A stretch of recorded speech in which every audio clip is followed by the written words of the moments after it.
Hello, 5th grade. Today we're going to be doing more with multiplying mixed numbers times mixed numbers on page 142 in your workbook. Let's just review with number 1, 2 1/2 times 2 3/5. Remember, I'm on 142. Number 1, 2 1/2 times 2 3/5. Remember, the first step is to change both mixed numbers into improper fractions. So 2 times 2 is 4 plus 1 is 5. 5 halves times 2 times 5 is 10 plus 3 is 13. 13 fifths. And I'm going to look to see if I can simplify before I multiply, and yes, I can. 5 and 5 share the factor of 5. 5 divided by 5 is 1. 5 divided by 5 is 1. So now I'll multiply. 1 times 13 is 13. 2 times 1 is 2. 13 halves, which equals 6 1/2. Now I'm going to go to number 5. Number 5 says 5 2/5 times 15. So this time I'm multiplying a mixed number times a whole number. So 5 times 5 is 25 plus 2 is 27. So it's 27 fifths. And remember to write a whole number as a fraction. I put the denominator as 1, so 15 over 1. So I can simplify here with 5 and 15. 5 goes into 5 once. 5 goes into 15 3 times. So that's all the simplifying I could do. So I multiply 27 times 3. That's 81. 1 times 1 is 1. Now we're not going to leave it as an improper fraction. We're going to change that to 81.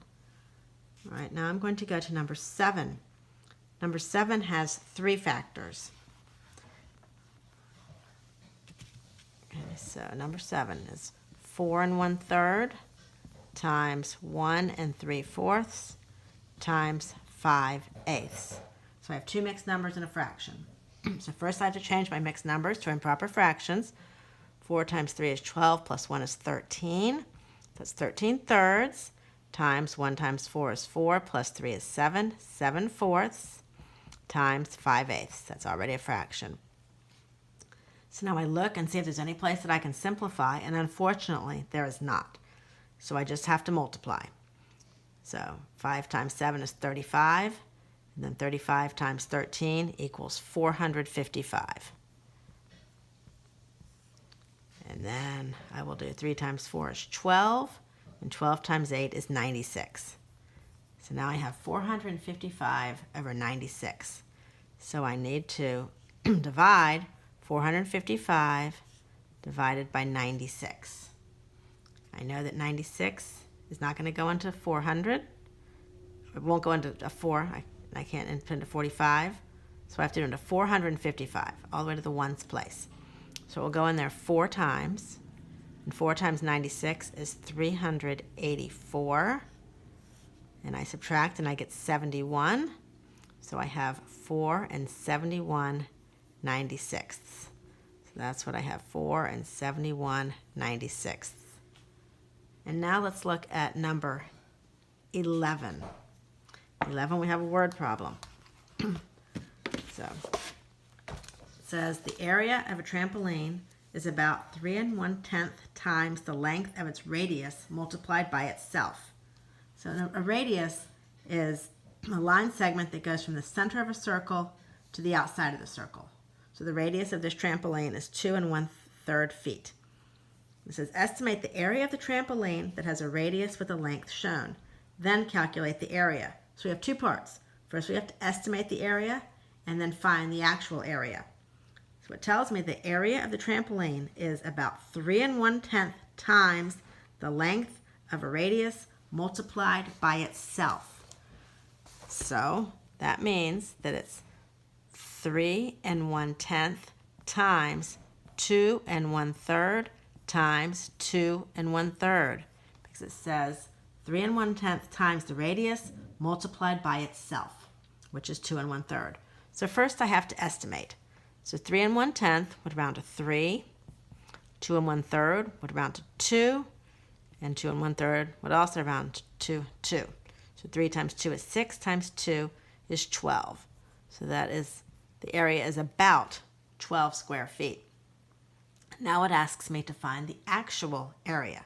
So now I need to multiply these three numbers. So 3 1/10 changed to an improper fraction would be 31/10 times 2 times 3 is 6 plus 1 is 7, 7/3 times 7/3. All right. Once again, on this problem, there is no place that I can simplify before I multiply. So I just have to multiply. And I already multiplied it out. 31 times 7 times 7, that would be 49, times 31 equals 1,519 divided by 90. Because 10 times 3 is 90. So I need to change that into a mixed number. So I'm going to divide 1,519 divided by 90. And I then know that 90 will go into 151 one time. 1 times 90 is 90. And I subtract, and I get 61. And I bring down my 9. So now 90 will go into 619 6 times, because 6 times 90 is 540. And I subtract, and I get 79. So 16 79/90. So that is the exact area. 16 79/90 square feet. I can put feet squared. And you can skip number 12.